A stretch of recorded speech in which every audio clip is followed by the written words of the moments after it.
Hello, welcome to When the Smoke Clears. I am the Recovery Plug. How's it going, everybody? I hope everybody's doing great today. Well, today's another good day. I got this new location that I chose. That's one of my things is choosing different locations for the background of the video, and I like going to different places in San Antonio, Texas, to do that and read a little bit, share a story, and that sort of thing. So today I chose Dead Man Park in North Central San Antonio, and man, this place, I've been living in San Antonio for quite a long time, and this park I had no idea was even here. You know what I mean? And since I've been going to school at night, I drove by this place and I saw it, and I was like, wow, man, I'm gonna have to go. So I decided to come out, and man, it's so beautiful out here, and it's got this whole Eastern Asian type theme. If you could see this pavilion behind me, it has it's got this whole Korean vibe to it, and this particular pavilion was donated by this Korean construction company and signed off by the mayor of that particular city where they're from. And I'm assuming that, according to the thing that I read, it was built in Korea, and I guess they shipped it over here and assembled it here. So it's a really great pavilion. It's really nice out here. But what I'm going to do is I'm going to just show you guys a little bit of the park, and I'm going to get this camera and kind of just whiz around so you can see what I'm talking about, how beautiful this place is. You can see the pavilion back there and behind me, and then it's got this pond, this just beautiful place. Look at this.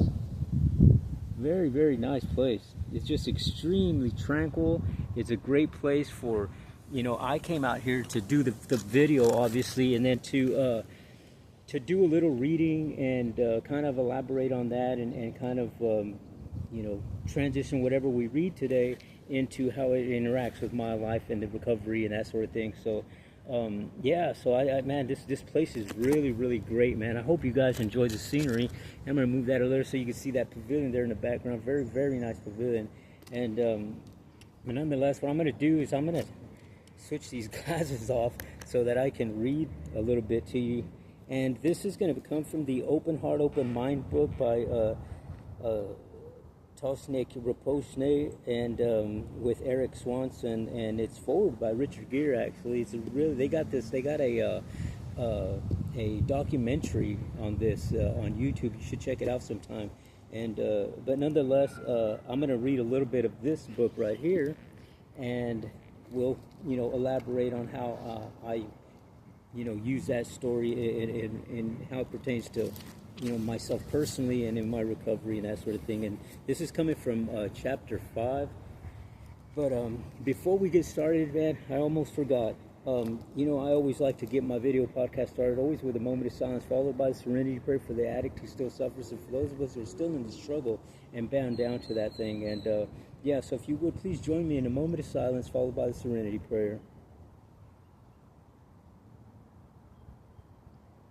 God, grant me the serenity to accept the things I cannot change, courage to change the things I can, wisdom to know the difference. Alrighty.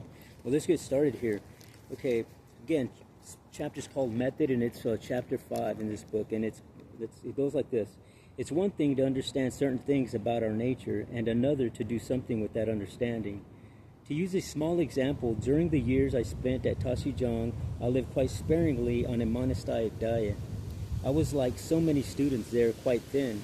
When I returned to Nepal at 21, after I completed my training at Tsokyni, my diet changed considerably. Suddenly, there was Coca-Cola and so much rice, a staple of the Nepal diet. I gorged on both. Such a delight. And let me move this up a little bit more, so just in case you can't hear me. Okay, and then it says, about a year after I returned to Nepal, a friend from Tsokyni came to visit me. Rinpoche, he reclaimed, you've grown very quickly. I realized that he didn't mean that I've grown taller, but wider. He says, what are you eating, he asked. I told him that I was drinking about 6 or 7 bottles of Coca-Cola a day and eating a lot of rice. He was horrified. You've got to stop, he warned. That diet will kill you. He explained that he explained a lot about the effects of sugar in the beverage and I was drinking and the carbohydrates in the rice I was eating. Excuse me. Says, I didn't understand everything he was saying, but the seriousness in his expression and in the tone of his voice convinced me that I had to make some change in my life and that I had to act. I found it fairly easy to cut down on rice because I wasn't really attached to it as part of my diet. It took me 7 years to cut the Coca-Cola, however. Although it was only a recent addition to my diet, it was one I enjoyed so much that I'd formed an attachment to it. It had become part of my new identity as a monk, as a non-monk, so to speak. 7 years is a relatively short time, though, so I can sympathize with people who find it difficult to deal with patterns and attachments formed at a much earlier age and have continued for a much longer period. In other words, it's one thing to give up Coca-Cola, it's quite another to begin to let go of what you think you are. Fortunately, the Buddha and the great teachers who followed in his footsteps proposed a variety of methods to deal with this particular challenge. Mindfulness says one of the most effective of these methods is mindfulness, a practice, or rather a set of practices designed to assist us in uncovering and unfreezing the various layers of I that prevent us from experiencing spark that lies at the heart of our being. Mindfulness has been described and explained by many people who are wiser than I. My understanding is perhaps a little plainer than others might offer, but it is grounded in my own experience and in experience of many of the students that I've met over the years. And like many Buddhist teachings, whatever I can offer in a way of clarification involves a bit of a story. Because in order to understand mindfulness, you have to have some bit of the mind itself, and conversation among scientists and scholars that has gone on for quite a while will probably continue for many years to come. It says, years ago, when the greatest 20th century master of Tibetan Buddhism, Dilgo Khyentse Rinpoche, a large man with an extraordinarily serene grace and one of the gentlest voices I've ever heard, came to Tashijong. My tutor rounded us up and particularly chased us toward the place where Rinpoche was teaching. I was only 13 years old at the time, and after more than 30 years, it's hard for me to remember half the things he said. A few stuck with me, however. What is mind, he asked. Where is it? Does it have color, a size, a shape, a location? Now, these might not be questions that consume the attention of a 13-year-old boy, at least not articulated in the way Rinpoche asked them, but I suppose every 13-year, at 13, some of us begin to wonder why we think the things we think and why we feel the way we feel. What, to use an American expression, makes us tick. So how to confess another bit of disobedience, I engaged while at Tashijong. I tried to figure out the answers to Dilgo Khyentse Rinpoche's question. I started borrowing books from the monastery library that weren't really authorized for students at my age, not entire books. Tibetan books are, for the most part, made up of unbound pages grouped in collections known in the Tibetan as pechas, and I did return these pages more or less quickly to the library after I'd finished reading them. One of these sets of pages I borrowed was by a great Tibetan Buddhist teacher of the 19th century, Patrul Rinpoche, who is respected by all schools of Tibetan Buddhism. His masterwork, The Words of My Perfect Teacher, is one of the clearest guides to realizing our potential as human beings. The pages I borrowed were not from that book, however, but a lesser-known work about meditation. A particular sentence in these pages struck me deeply, triggering what you might call a lightning recognition, an experience in which an emotional, intellectual, and even sensory level, we just get it when people are talking about it. Roughly translated, this short sentence went like this: that which seeks the mind is the mind. I'm going to say that one more time. That which seeks the mind is the mind. It took me a few years to capture the lightning recognition in words that might be understood by others, In the simplest terms possible, what we call the mind is not a thing, but a perpetually moving event operating on different but relative levels. One level, normal, on everyday awareness, focuses on the types of relative experiences we have when driving cars, managing relationships with our partners, spouses, children, and coworkers, and navigating the difficult choices in a world troubled by social, political, and economic challenges. The relative awareness of relative mind tends to run around in circles, repeating the same message. The other, more expansive level is an awareness of our relative awareness, identical with the fundamental openness and clarity described earlier. These two aspects of mind are connected, not unlike siblings reaching out toward each other. Relative mind in moments of great challenge seek guidance and assistance from a broader, more open awareness that sees solutions that our everyday conscious may not be able to discern. On some level, our everyday or relative mind might not perceive the possibilities available to cope with day-to-day challenges, but sometimes dimmingly, sometimes brightly, it recognizes the possibilities of a more open, wiser, and warmer awareness, and however reluctantly seeks it.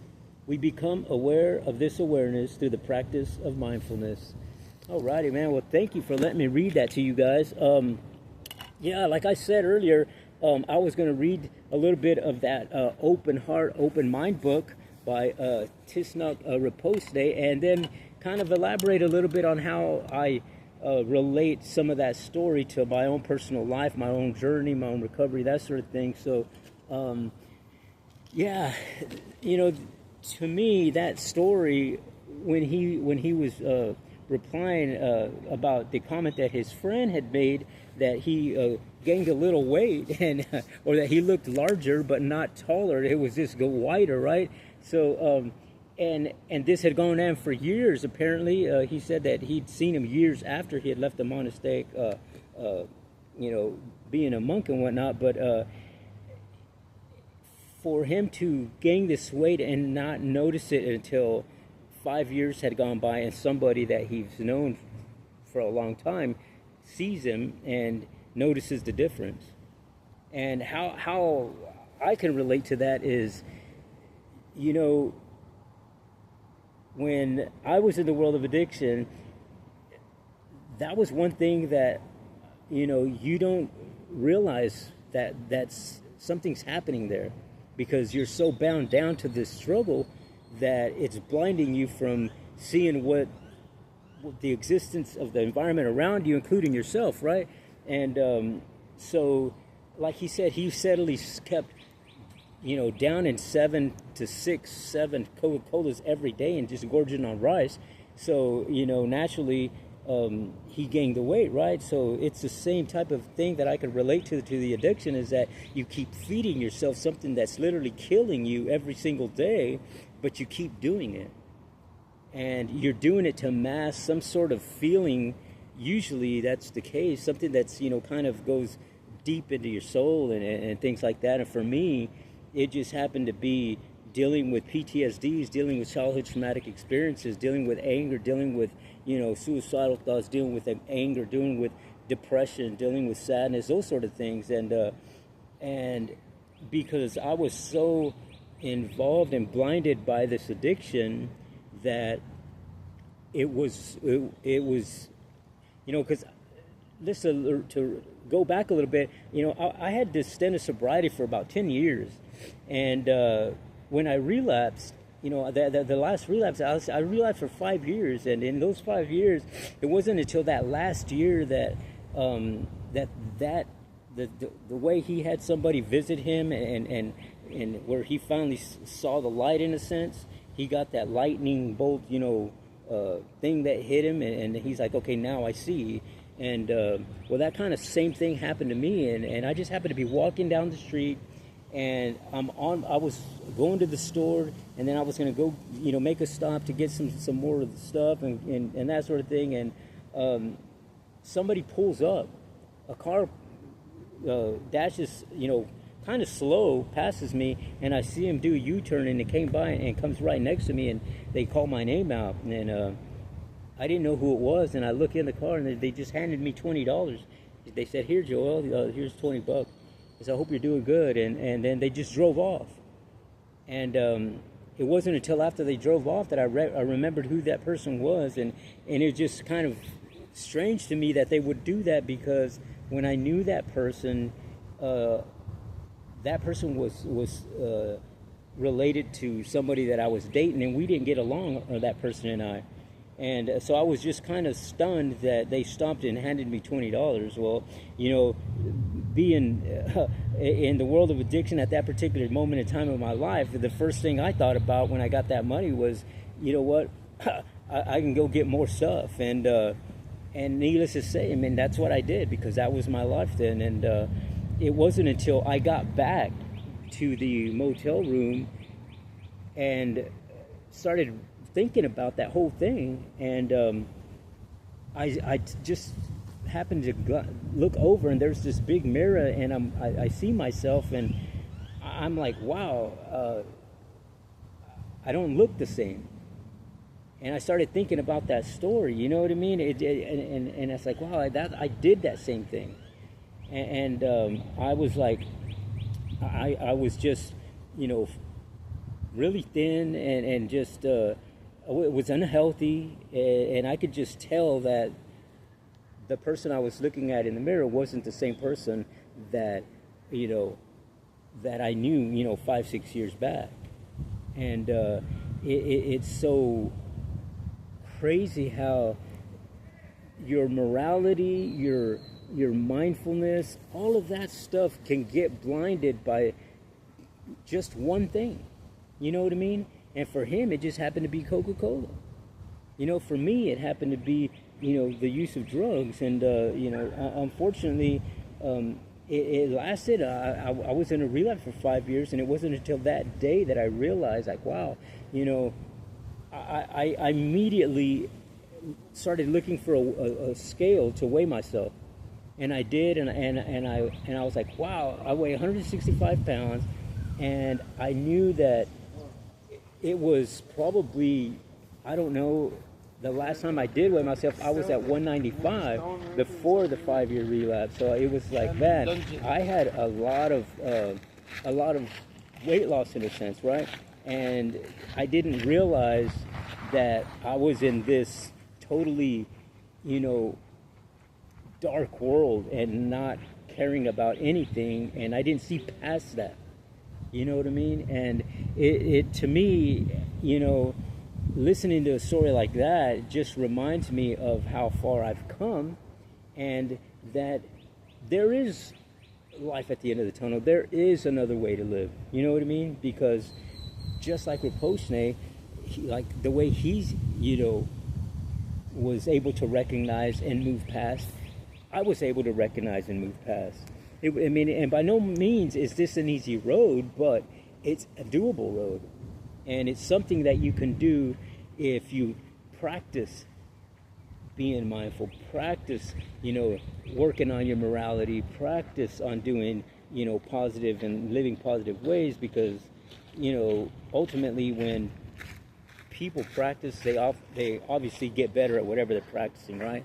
So it just imperative that you have to do, no matter if it's just little things at a time, but if you do them consistently on a consistent basis, then things start getting better. And I know they have, because I'm living proof. And you know, by consistently doing positive things every single day, my world has transformed. You know, I'm no longer that person that I was back then. I'm this totally different person now, and I realize that, and then you know, and I get the feedback through my family, through my kids, through, you know, people that I know, and that sort of thing, and it's just great. So I just wanted to, I figured I'd share that story with you guys, and, you know, maybe that story resonates with somebody that, you know what, if you're looking in the mirror and you're not that same person, you know what, all you got to do is start a little bit at a time, and you can start that today. You know what I mean? You can start that today. And by you just watching this video is a perfect start. So, yeah, so I'm grateful that you guys were able to stick with me this long and this video. And yeah, so at this time, if you would, please give me a thumbs up, give me a like, hit the subscribe button, share my channel. Just know that when you do share the channel, when you do hit that subscribe button, you'll be helping out another veteran, another homeless person, another person dealing with PTSDs, childhood traumatic experiences, anger, depression, and sadness, suicidal thoughts, my friends, because I have dealt with all those things at one point in time in my life, and I'm still here today living a great and spiritual and positive life, and I know that it can be done. So thank you very much for watching. I really appreciate it. I guess until the next time on When the Smoke Clears, I am the Recovery Plug.